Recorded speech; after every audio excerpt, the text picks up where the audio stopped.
Hello, welcome everybody to the Guthrie Football Coaches Show here, presented by F&M Bank. We are at Stacy's Place here in beautiful downtown Guthrie, 111 West Harrison. If you anywhere in the neighborhood of Guthrie, you know all about Stacy's Place and how great it is. And we are getting ready to dive into some beautiful dessert, having some dinner here before that. And Phil, you know the menu about as good as anybody. Yeah, great menu, great desserts. I mean, of course, I only eat 3 things on it now these days, but I do know the menu. Now, we talk about this all the time. The dinners, the entree is wonderful.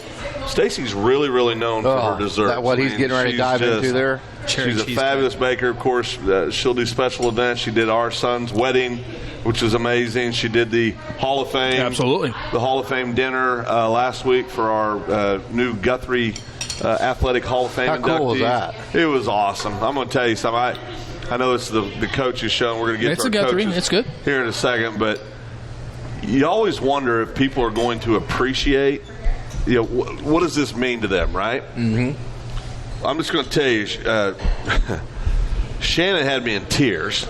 I'm back here slobbering on myself like a freaking 10-year-old. Of course, Coach Young's son, Shannon Young, an incredible coach, athlete, and just a fine, fine young man. But when he got out and started talking about his dad, of course, Coach Willie Young. Right. And the way it was set up is we told, or Coach Chappell, John Chappell, athletic director at Guthrie, did not tell Shannon Young. Right. He told Coach Young, and Coach Willie Young relayed the message to Shannon, and that's the moment they got to have. So. And Shannon talked about that and how important and how appreciative he is that he had an opportunity to know how proud his dad was of him, and that was special, very special. Of course, special. if he's Mitchell Iffy Pierce Jr. Great storyteller, tremendous football player. Of course, you hear that anybody that talks about Iffy or Mitchell that grew up around here and said he could sing, he could dance, he could play football, he could play basketball, he could preach, he plays all these instruments, he can do all these things, all of which is true, and it's amazing. He's just such a talented guy, and what a great testimonial Mitchell has. Of course, Curtis Jarena, very, very humbled and very appreciative. Mr. Kenneth Mitchell also inducted in the Hall of Fame, and a real legend in Guthrie. And Brandy, she really moved me. Her dad, Brandy Woodard Scroggins, right, who won 4,000 state titles running. It was just crazy how accomplished of a runner she was, and still runs a great deal today. A very accomplished runner. Talked about her father just having had a heart transplant, heart transplant or surgery 2 weeks before. Oh wow! And is there, and it was just a incredible thing that I'm glad I was a part of. I mean, it really was a moving event for me, and I don't like doing this, Casey, but I got to tip our hat to our little buddy here. It was. Absolutely. Chris, and Coach Chappell and everybody who put all this together. I joke about complimenting Chris, but Chris he ran the event, introducing all the inductees. And of course, Chris being a lifelong Blue Jay. And who better to do it? Well, nobody better to do it, and nobody could have done a better job, period. I mean, just a first-class job, brother. So it was a neat day, and it was just cool. It was cool. Also, the Favor High School Pirates, state champions, 1950, 1955 state championship teams were also inducted, and the proud alumni was there as well. Oh, man, it was fun. Had several Pirates there, and it was just he's still waiting for somebody to run to his side, right, Chris? So absolutely. But it was really fun to hear their stories and how proud they are to be from Guthrie. Yep. And that was the theme that kept coming back and kept coming back from the inductees with the Favor Pirates. So real special day.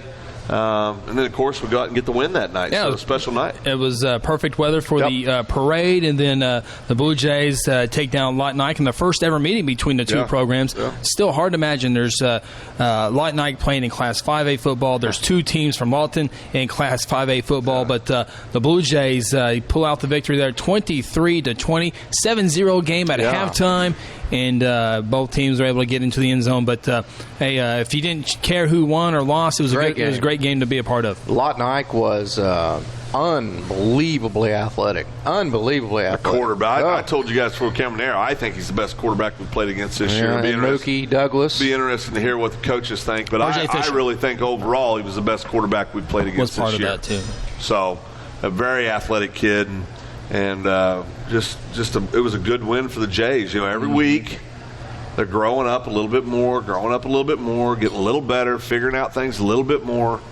We're in good shape right now. We got a big ball game tomorrow. I know we're going to break down here with coaches, but pretty cool. The two coaches we have here, both state champions themselves on the field, and both collegiate players, and they both came home to come back and coach at Guthrie, which we all know how special that is for us. I can't imagine how special it is for them to actually be living it. Well, I was going to say, between all 5 of us, we have 2 state championships. That's right. Everyone on the gridiron. That's right. Of course, we are joined here tonight by Coach Robert Harmon and Coach Sanders of the Guthrie football team. Chad Sanders. Robert Harmon. Did I say Robert Harmon? Robert Harmon. My bad. I knew I was going to doing this. Okay, listen. I'm in the news business as well, and I see Robert's name all the dadgum time. He's a highway patrolman, and so he's here in Logan County, so he's fresh on my mind. I'm sorry, Michael. It is Coach Michael Harmon. Because let me point something out. He's the only Harmon brother that has a state title. Right. Yeah. There you go. I gave it up, Coach. My apology. Michael Harmon, part of the 2007 state championship football team. Of course, Chad Sanders, the class of 2000, the 2002 state championship, the first one ever in school history. Both have tremendous feels to them because the 2002 was the first one ever. Great feeling there. Which team was better? No, I knew that was coming up. And then the 2007 team that was so dominant. Just being honoring. I know you are. I'll take the lineman from 2002. That's what I always tell him. I'll take the lineman from 2002. See, this would be interesting where Phil, because he would actually have to say an answer in front of one of these 2 guys. I'll tell you right now, 2007, I think it's a better all-around team. But I would take the line in 2002 all day long. Sorry, Corey. Sorry, Big Mike. Sorry, all the linemen. I'm just telling you, that line for 2002, we have never had a line even sniff that caliber come through. A lot of people, you think of Kai Staley, who went to LSU, and all the Division I guys, David Washington. You forget the first one in that line was Kyle Smith, who went to New Mexico State off of that 2002 team. I cannot even explain to you how good Kyle Smith was. Well, how many college players came off that 2002 team? I mean, Chad played. Yeah. Help us out, Chad. Who old we have? Jump in here. We had Kyle, Chad, Dave, myself, DeMarco Jones, Keenan. Believe Dietrich got a chance. Yeah. Russell had a chance and didn't go. Right. Chose to do different things. There was a couple more that were in that same. So basically 7, 8, 9 kids, right? Yeah. Right. And then 2007, that year was, I think 12 or 13. Yeah, who didn't go play college sports on that team? But it was crazy to have, and it really, we talk about it. That's kind of what also makes it tough for a group of kids like what we got this year. We're victims of our own success. You got these really historic teams from the past that have built this program. And our fan base has gotten kind of used to seeing teams like the 2002 team, the 2007 team, the 11, the 13. To be quite frank, the 9, the 6. There's been a lot of great teams, and it's tough. When we were talking about earlier, we went out, we go 7-3, we get first round, we finish third. Looks like we'll probably play Ardmore, who we all think we can beat Ardmore. You never know what happens when you get in the playoffs, right? So it's going to be an interesting finish to this season. Guys, I want to get your thoughts on the homecoming victory over Lawton Ike, 23-20, 7-0 game at halftime. Just talk about your initial thoughts. Offense, has been questioned, but you're able to get some things going. The running game has been a big part of the back-to-back wins. Yeah, we've run the ball really, really well, getting some good push from our guys up front, and Ty's run the ball well, and everybody really that gets a chance to run the ball in there. Cal, when he's not playing defense, and some of those other guys we've mixed in injury-wise, and we pushed people around a little bit the last couple of weeks, and we like what we see, but the penalties and the turnovers are still kicking us in the tail, and we'd like to clean that up a bit, and we work on that every day and trying to get better. But we really really moved the ball well in the last couple of weeks. We've had some big gains, and we're headed in the right direction if we can get away from some of the turnovers and the penalties. Yeah. Is some of that just from kids trying too hard at particular points in time? I would think so. I mean, Jackson's a young kid, and he's picking spots maybe when he shouldn't. Always seems to push a little bit here and there, and that causes some problems in the passing game, fumbling the ball a little bit in the run game. Ty's had a couple of fumbles, and then B, for whatever reason, I think a couple of those, I think you could go the other way with the ground cause fumble, I believe, and you never want to pin anything on some of the calls that were made in the game, because that's going to definitely happen up and down every week. But I think we've missed a couple of those, and those could have just as easily been the other side. I think, you get those turnovers you described. Those are going to happen. I mean, you got a young ball club. You got young kids out there on both sides of the ball. You got a lot of youth. Of course, Coach Harmon, I think you got how many players you got over the age of 15 playing for you back there, right? But you got a lot of youngsters back there. But the thing that's drove us crazy, we've talked about this, it's the silly penalties, and I've seen the silly penalties have decreased in the last few weeks. You know what I mean? Yeah. I mean, those ones where, and Casey and I talked about this, just look at the darn ball. If the ball doesn't move, don't go. I mean, it's not, I don't care if you're in Little League or high school, and we're seeing fewer of those kinds of penalties. So hopefully that's a good sign of things to come as far as improvement. Is that the show? Is that a wrap or what? What are we doing here? We lose everybody? I mean, what's going on? Michael, talk a little bit about your defense. We talk about the youth all the way around, and of course, defensive backs. You spend all your time with defensive backs, and several of them are extremely young. Walk us through. Of course, you have Zach Payne, the Payne train, the senior, returning starter from last year's ball club, but after the Payne train gets pretty young pretty quick. Yes, it does. Zach's one of our good returning starters from last year, and Blake Curtin also came in late last year, and he played, I think, the last 3 ball games for us, and he did a really good job. But after them, I mean, they're all brand new back there. I mean, Isaac Lewis is now back, and I mean, last week he had an ankle sprain, which put him out this past game. And then we have Chris Grizzard, who is also a young sophomore corner that we have that I'm really high on. And since Isaac was out, we had to move Zach into safety, which also opened up another corner spot for Gavin Bryson, who played a heck of a game. Like I said, this week it's going to be hard to get that kid off the field to play both ways. And also Marcellus Owens came in and did a great job in relief for that too. So I mean, all around, I just think that back there they're getting more comfortable with the system and stuff like that. How do you bring in a young guy? I mean, they're young. They haven't played defense, but they're also young. How do you get them comfortable or confident or whatever it has to happen when the lights are on Friday? It's not like they've had JV games to get warmed up with. I mean, this is right in the fire. And on top of that, Gavin was a freaking guard in junior high. So I mean, it's not like the kid played DB in J high, And you're absolutely right. I mean, like I said, with Chris Grizzard, I mean, he's a freshman. He has 0 JV experience. I mean, he hasn't played in a JV game yet. Right. And then we have Gavin and Marcellus, who both are still right there. So, I mean, just with me, I mean, it's just giving them the confidence back there. Telling them, hey, guys, I mean, in our coverage, they're going to pass the ball. I mean, most teams aren't going to be able to run on Guthrie. Right. So, hey, they're going to throw it. They're going to throw the ball. Yeah. And on top of that, you see all the youth out there. They think they can expose it.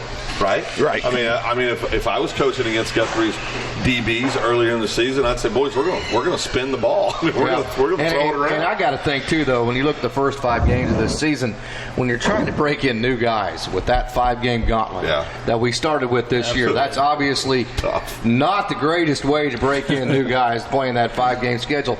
But having said that, when you get on the other side of that, and now these kids have played that good of competition, it has to have jump-started their progress, doesn't it? Yes, it does. And also, I think it gives them some type of confidence. Like I said, Grizzard probably went up against probably the best receiver in 5A, and Rubel Go, in which Rubel probably got the best of them. But now I think since they were in position to make the play, he just made them play. And that's what I said. And that's exactly what I told him. I said, hey, he's probably the best receiver in 5A. Yeah. But you were right there step for step with him. He just went up and got the ball. Period. Yeah. So and like I said, ever since then, in. He's been back, and the past 2 ball games, I think that they've just got together, and they're just coming together and just they're rolling now. We've talked about on the offensive side with the receivers how with that open week, they went back to the blocking drills and learning how just to kind of how important all those fundamentals are. When I watch your secondary play, the thing that pops out to me the most, Coach Harmon, the thing I'm the most impressed with is the way they tackle. Yes. Sometimes when you have young kids where the lights are bright, that's the one thing they don't do very well. Because they're playing such good athletes. But your kids, I'll tell you what, your young kids, they tackle when the other team catches the ball. And that's one thing they do love to do. They do love to come down there and tackle. Like I said, Coach Beebe always says that Guthrie is a run-stopping defense. So we're going to stop the run no matter what. Passes we're going to give up sometimes. But like I said, every week we're always on the sled. We're hitting the one man. And I always like to do a little competition Tuesday to where they do a tackling drill every week. So, that just instills them to say, hey, we got to be physical, and we got to come down, and we got to help out our front 7.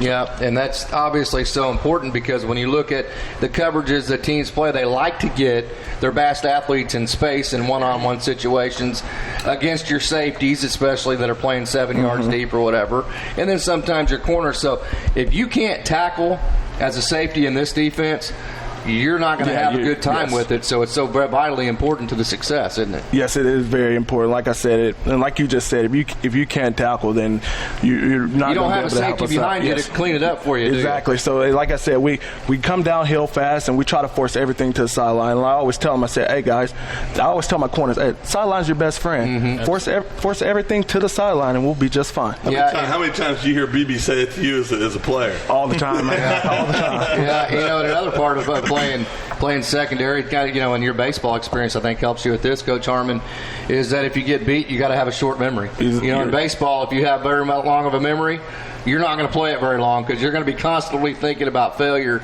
So I've got to think that you bring a positive mentality to that aspect of it for them too. And like I said, that's probably my best quality is I don't do too much yelling with the kids. Yeah, so no, you don't. I pull them to the side and pull them over and say, hey man, we're playing the secondary. We're going to stop the run. So like I said, they're going to pass the ball. So we're going to give up some. Let's play the next down. Yeah, that's all you got to worry about is the next down. There's plenty of yellers already, so I think that's a good mix. You know what's funny though is I think a lot of people think BB's not either. He's not a yeller. Who's probably is the most vocal on the side? Mashu? Yeah, probably Ricky Bobby, isn't he? That's a pretty bad spot to put him in right there. Well, it's the truth. I'd say Ricky's probably the most vocal. I'm not saying that's a bad thing. He's not listening. No, they're not biting. It's okay. Machine only has AM radio. Well, his hearing aids are turned on. It's after 8. He's in bed. Good Lord. He's 107. Podcast. Oh, podcast. Love you, Ricky. It is the Guthrie Football Coaches Show presented by F&M Bank here with assistant coaches for the football team, Coach Chad Sanders and Coach Michael Harmon of the ball club. Guys, I'm going to bring 3-game losing skid back when we had that 14 points in 3 weeks. Yeah. What was the biggest thing you guys had to overcome? Was it? I would think a big part of that mentally with a bunch of young guys that have won all their life, and so it was something they had never gone through before. And it was remember it is Carl Albert McGinnis, two great teams, and along with that Ponca City team. But what was the biggest thing you guys felt like you had to overcome? I would certainly think maybe mental. The X's and O's usually work itself out because of the great coaching staff that you guys are. But I think there had to be a lot on the mental side of things. Well, I think we went back to, like you guys talked about earlier, we went back to doing some more fundamental stuff. We cut the playbook a little bit. Mm-hmm. We got better at doing the little things. And really, offensively, we just couldn't score the football. We moved the football in every one of those football games. Penalties hurt us, which we're still struggling with that at times. Not so much against Classen, but last week, we had some penalties and turnovers here and there. I think we did a pretty good job of trying to clean some of that stuff up, and it really has shown. I feel like in the last 2 weeks, like you said, we played Carl Albert, which is a great football team. McGinnis, even better football team, in my opinion, and I think that I would hate to see us later, and I would love to get a chance to play those guys again. now that we fixed a few things. We still got a long ways to go, but I think that we're getting better week in and week out, and I feel like we could possibly make a run at something, and get the kids to go. So. I've talked to Casey and Phil about this, and I think maybe Coach Beebe, maybe I can't remember, but McGinnis defense. None of them have a belly. None of them are 6'7", 6'8". Right. None of them. I mean, little. Just on the looks. Just looks. I know nothing about X's and O's, but just on the looks, you're like, what's so special about these guys? But they play pretty good defense. They play great defense. They play hard. They know their assignments. They execute quick. And they run to the football and they rally up and they play a style of football that you don't see a whole lot in high school, just because of. Every one of their kids is a solid athlete. He can play. He wouldn't be there if he couldn't. And, hybrids. Lots of hybrids. Yeah, I mean, they're not going to beat you with their size and strength defensively. Right. But those kids can play, and they're everywhere. And they run a lot of scheme. Smart kids, and their scheme is good, and they're coached up, and they're where they're supposed to be when they're supposed to be there, and that you're not going to catch them very often. Coach, talk about, of course, you work a lot with the big uglies, obviously. Talk some about the offensive line and just what you've seen over the progression. We got a transfer in for Putnam City this year, and we still got a couple of youngsters up there. One that's a baby. I think it's his second or third year to ever play football. Right. Who's just ginormous. I mean, I don't know right. how tall he is. But talk a little bit about your O-lineman. Well, I mean, we have Dutton, and everybody knows Justin, and he's done a really, really good job, and he's gotten better and elevated his game quite a bit from even last year, which was my first year back. We did have Dalton come in, and he's from PC North, I believe. And he has made us a lot better up front.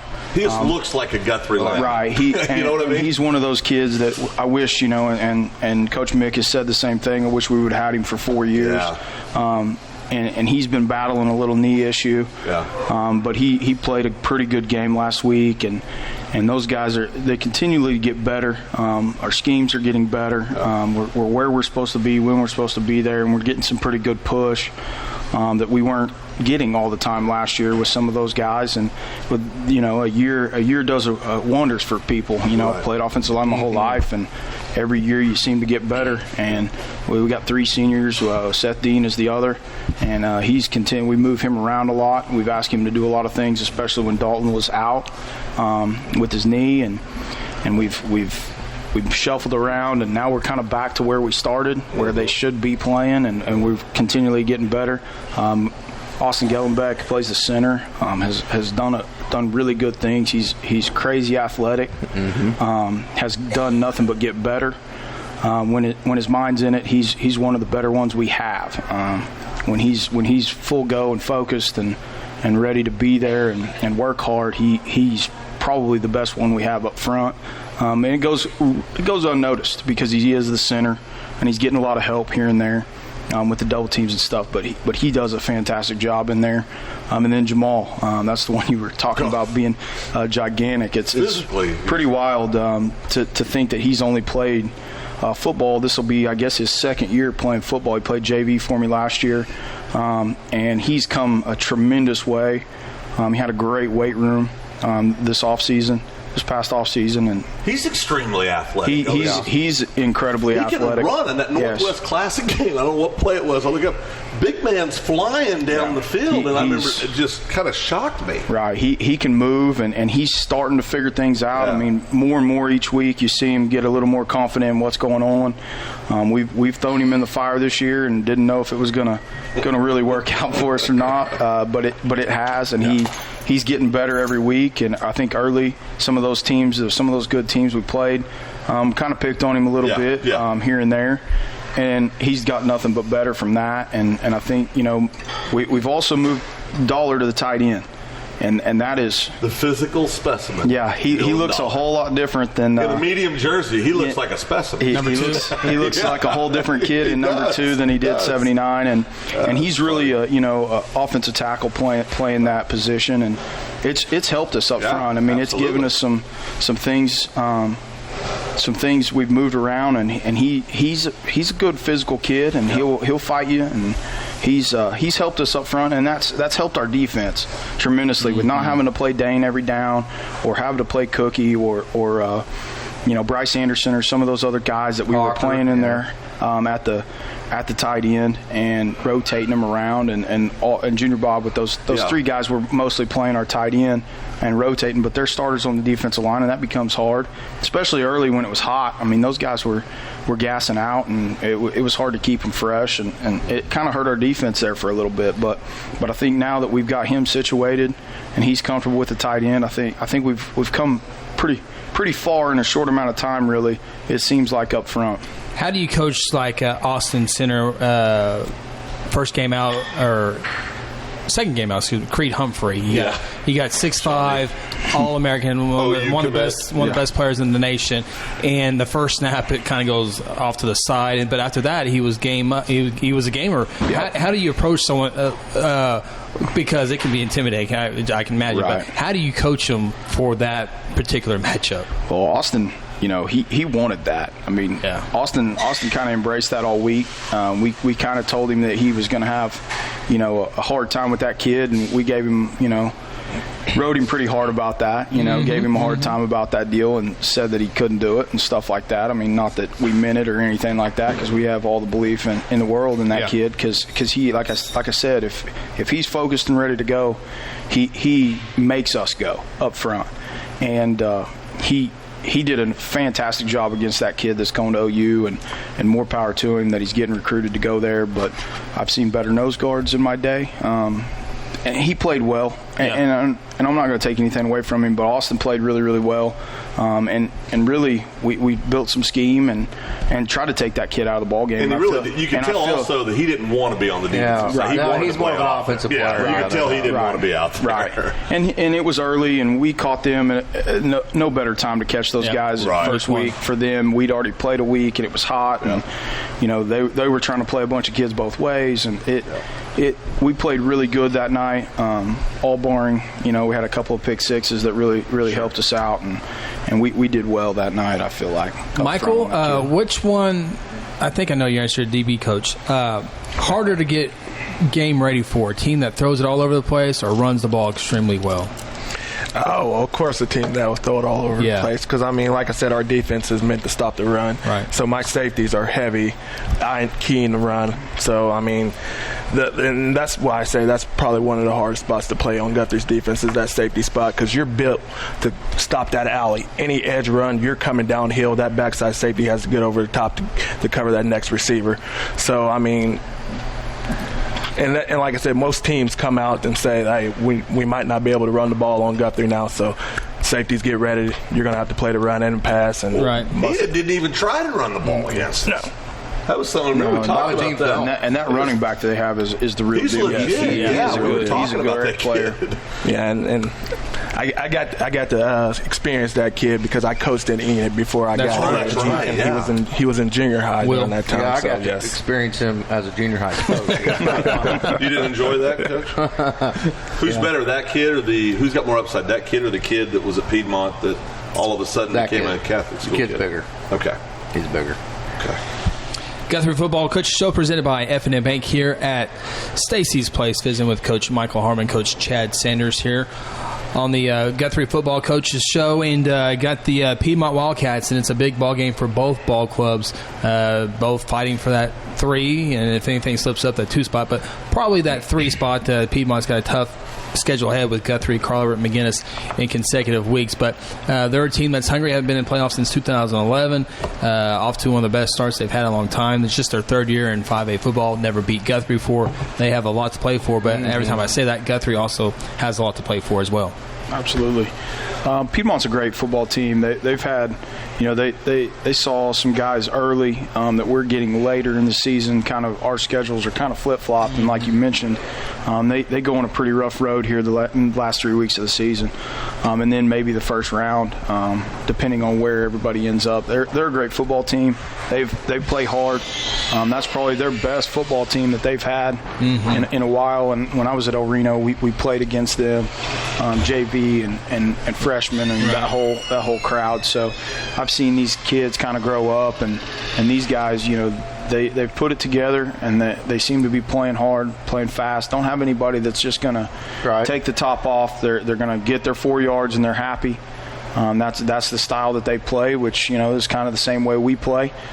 Throw it when you have to, and try to run it down somebody's throat, and that's play good defense, and that's kind of the way we're built as well. So Coach Mick was joking all week with we're gonna line up and run the counter at you, and they're gonna line up and run the counter at us, and so maybe the game will be about 45 minutes long, and we'll see who's better at the end. But they're a good quality football team. Their defense flies around to the ball. They got a big kid that plays the end that has some really big length to him, and they're long, and they're not as big and physical as they were last year. They graduated some of those kids, but they've got kids that have stepped in, a bunch of seniors. I think we said 7 seniors, I believe, playing for them on defense, and most of those kids are playing one way, and they'll get after you a little bit. Michael, they come in the ball game with a lot of confidence, won 4 ball games in a row as well, and they got a running back. I think he went over 1,100 yards a year ago. I think his name Landon White, I think is his name. But and the quarterback can do a good job of throwing the ball when they need to. So be a tall task for the defense. Yes, it will be. Like I said, our offense runs the counter at us a lot, so it's something we're going to see every day. And like I said, with Carl Albert and Bishop McGinnis, who also runs the counter, so it's nothing that's new to us. And like I said, our defense, we've been preparing all week to stop that, and also to stop their passing, in which they do a lot of RPI, so run pass options. So we're just. Wasn't the counter the first football play ever invented? I would think so. Hey, we're going to make them think we're going this way, and then we're going to go right back over here. Yeah. How's that sound? Trick play. Yeah. Short week. Thursday night games, like them, don't like ask them? Phil.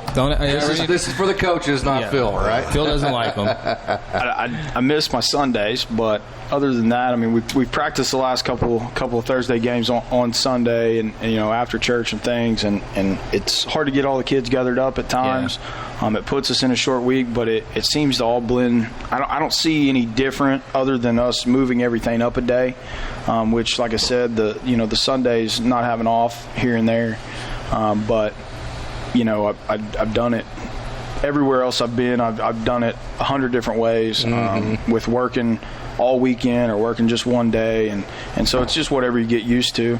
And like I said, it hasn't changed our routine a whole lot. It really is hard when the first Thursday game, I guess, against Classen, we played on Friday. We worked on Saturday and broke down. We worked on Sunday, and then I had a JV game that Monday night and got home late from Noble, I believe, is where we went, me and Coach Harmon both. And that makes for a long day on Tuesday. That started your Tuesday and Wednesday hard practice. Right. So, that we didn't have a JV game on Monday, so that helped us out. Western Heights, I guess, canceled on us. Not enough players. Right. Yeah, we got to see most of their ninth graders last night against our eighth graders. Yeah. So, but other than that, I don't see a whole lot of difference. I think the kids are pretty prepared. After last week's, homecoming festivities, everything kind of settles down a little bit. Right. And the plus side of that is after the game's over on Thursday, you get 8 days till your next event. So you get that extra day for the next week that you've lost this week. And it helped us against Ike. They had a lot of scheme in, and we didn't know who exactly was going to play, and that really benefited us a lot against Ike, I feel like. And having said that, you kind of feel like this team's built some momentum. You want to get right back on the field when you're in that situation, which that allows you to do on a short week. You guys are missing the point. I hate Thursday night football. I've already mentioned that. Okay. We just hit that right off, nipped it in the bud. Hey, before we get out of here, Michael, get your thoughts. Chad kind of alluded to it about the junior varsity. You want to talk about some of the guys that you guys, both of you, but guys that on the junior varsity level that are getting ready for the high school level? Yes, we on the defensive side, we got a couple of guys that we're looking at to help us out next year. Like I said, we got a defensive lineman in Trent Scannell who's really putting it on, and he's actually gotten a few play time this past week against Ike, and then the week before against Classen he got in. Okay. And then we have some in the secondary. I know. On the bright spot, we have a Brody Hinkle, who next year may come and be that possession receiver for us, and he might also help us out a little in the secondary. Right. So I mean, overall, we have a few of them. He's 3'2", but plays so hard. He plays very hard. He does. Yes. He's real good. And I always joke around, and I tell everybody when we go to receiver drills, I say he has the best hands on the team. He really does have good hands. He does. And his teammates like to give him a hard time, and he can give it back. There's a reason why he's getting it, but he's just so gritty. He doesn't, here's all the negative stuff, and they're playing with him. I'm sure other people in school and other towns, his dad, exactly right. Yeah, I mean, he's been raised getting mentally tormented. I mean, in a good way. Right. So it was, so there's one JV game left. Is that right, Carl Albert? No. McGinnis. That's right. Is that on the road or is that home? It's on the road. Yeah. And there'll be. Do we have an off week? Yes, I think we have this off week. Okay. Because we had an off week built in, and then we play McGinnis This next Monday. Yeah. Not this coming Monday, this but following Monday. So you're going to have 2 weeks without this. Right. We were supposed to play Heights this week, and then they canceled, and then we would have had an off week already built in. So. Well, are you out of questions? I got a million things to say, but I don't think you want to hear them. Guys, we appreciate you stopping by. I try not to keep you to. Well, Chris is a little distracted. His Cubbies have lost 2 in a row, and he's a little concerned they can't seem to hit the ball right now. Porter's already declared the series is over. Evans has already told him to shut up at the end of the last. I mean, it's there's a lot of problems. All I said was go Dodgers. There's a lot of problems. And Evans couldn't take it. All I said was go Dodgers. He told me to shut up on live air. On live air. Last thing, that was the last impression everybody got of the high school huddle was Porter shut up. Well, I mean, he's. People don't realize how mean of a person Chris is. I feel like Brody Hinkle right now. Evans is getting strong these days. Well, you know what? It all started because you toughen him up, big buddy. Well, he's got that connection down there at Muskogee, and that's really brought him a long ways. What is that? I don't know what that. What do you mean by that? Do you mind explaining that? They made up. Oh, okay. Turn his microphone off. Hey guys, how was homecoming for you? Both being grads. Is it any different knowing that? See, 02, you're 14, you're coming 15's up. 15's next year, right? 03 grads. So 3 grads. 2 years. 2 years. I got 2 years from our 10. Yeah. Gosh, how's that possible? I've been making you were 08, 50. is that right, Mike? Yes, I was 08. Woo. It's the same, Chris. It hasn't changed a whole lot. No, it has. Chris was drinking by 8 o'clock in the morning on Friday. Well, what? He had orange juice for breakfast. He's officially told us both to shut up. Oh, he's angry. How's that? He's told us he's a mean person. I'll tell you what. Have the Cubs lose 2 games in a row, and Evans is done. Oh, well, when they lose tonight, we're going to have to take all the elastic and shoestrings away from him. He's going to be on. Oh no, they're going down. Go Dodgers. Go Dodgers. They're going to win by 3. The Dodgers? I sure hope so. Was that Chisholm you were talking about? Was going by 3-0? Is that what you were saying? You predicted that Perry wasn't going to squeeze. TBJ, are the Dodgers winning tonight or are the Cubbies winning tonight? We need to see, he's a lifelong friend. He doesn't want to make you. He's already heard Evans yell at both of us. He doesn't want to get drunk in So anyway, we need to get out of here. We got the debate that Phil's told me we have to be off the air by 8, so we can go watch the debate tonight. I haven't watched one debate of those two morons. I'm not starting tonight. Don't even the people know. Is there somebody else I can vote for? Well, I know who I'm voting for. All right, that's enough. Dr. Ben Carson, great man. Michael Harmon, Chad Sanders, appreciate it. Good luck. The game plan's in. Best of luck tomorrow, Friday. Go for 3 in a row and closer to the playoffs. No doubt. One step closer. Appreciate Thanks, guys. it. Appreciate it. Congratulations, guys. Congratulations. Thank you. There they are. I imagine it'd be pretty cool to win a state title, play Guthrie, then come back and coach here in Guthrie. So that's I think a pretty cool feeling. And coach underneath a lot of the coaches that helped you win that state. Right. Were your coaches during that period. Well, especially Michael. I mean, to be. I know Chad, Scott was here for Chad, obviously, right. But I don't think Coach Beebe was here when Chad was here. But for Coach Mike, Atchison was. Yeah, Chuck was here. Coach Mashu. That's something you don't ever. Nuts, wasn't he? That's something you don't soon forget. But it's got to be an interesting feeling, no doubt about it. Yeah. Big ball game for the Jays as Piedmont. Is a game that will go a long way. Yes, it does. Yeah, speaks for itself. You're talking about the difference between Ardmore or Lawton Mac and or nothing. Yeah. So there you go. And some of the great Guthrie football teams have not always got off to the best starts. Yep. Right. And the 0-2 team, it did not get off to a fast start. So they sure as hell finished right, though. Yeah. So Russell Rush. I know. Here we go. You got to. Do I need standing attention? He's awesome, man. I know he is. He ordered here it comes. He ordered the ice cream truck down the driveway into right field during practice. That alone makes him a legend. He's a legend. I know. Do you want me to tell I was working with the infielders and turned around and had him order me an ice cream sandwich. All while we were practicing baseball. Do you want me to tell everybody why you're my legend? No. Okay. Not on me. Which story are you going to bring? Oh, you know which one. You know Russell which one. Does that have to do with 82 Monte Carlo? Oh, yeah. Okay. No, we're not going there. Russell Rush kicks 2 winning field goals against Carl Albert. You bring up the ice cream, man. That's the greatest Russell Rush story, though, for me, though, is when he kicks the ball with his off leg. And oh, yeah. I think when he kicked it, it actually went about 40 yards. But now when I hear the story, it's 84 yards. The ball. So Russell's a great player. How much does it cost to go to Heritage Hall? $108,000 a year. We reached 6 digits by now. Oh, yeah. officially $75,000 for 4 years. For 4 years. For 4 years, yeah. Did you get new data? I'm giving them a day to think about it. Okay. They're going to. What can they do for me? What? The Little League football on Saturday. Yeah. Big day. Yeah, Big day. 6th grade all down. The 2nd grade will be playing at the Rock. Starts at 9:30. We invite you out there to watch the Young Blue Jays. Football game in Piedmont Thursday night. Kickoff 7 o'clock. Our pregame show begins at 6:30. Hot 93.7 FM, KSBI, all across North Central Oklahoma, as well as on the World Wide Web Guthrie Sports page, Guthrie News page, and the Guthrie News page app. Hope you can join us in person. If not, you can listen to it in those areas. Is that a wrap? That is a wrap. Again, big thank you to Coach Michael Harmon, Coach Chad Sanders for joining us here tonight on the Guthrie Football Coaches Show presented by F&M Bank. For my partners, Phil Nichols and Casey Porter, I'm Chris Evans. We'll see you tomorrow night. And as always, go Blue Jays.